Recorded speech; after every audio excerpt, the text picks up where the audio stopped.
I'm Jay Shaisuksuri, Product Specialist, IQS.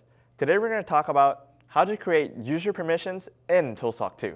So let's go take a look. Today we're going to talk about user groups, user permissions, and Active Directory. Active Directory manages user permissions and access by creating groups and assigning users to those groups.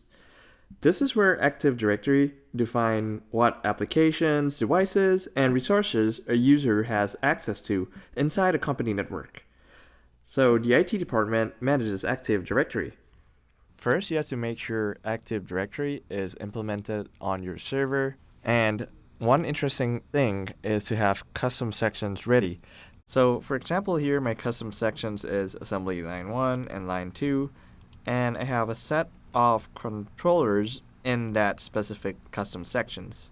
But let's see this in action. So in user groups, you just select a group that was done by Active Directory, which you can see here, and you could name your group.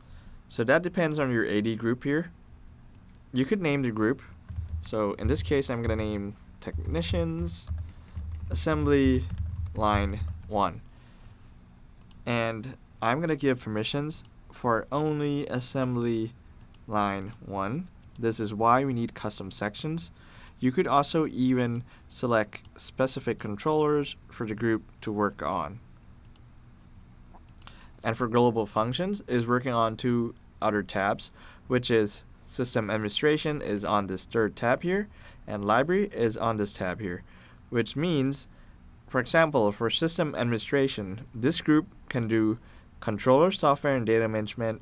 They could do schedule export and imports, FMS, which means updating the controller, do exports, and moving around FMS. So I could click out. They cannot do user groups, so they cannot change themselves to other group, and program approval will be done by other groups.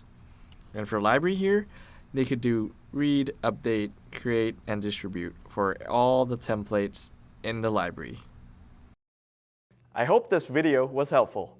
If you have further questions, please contact your Atlas Copco representative. And thanks for watching.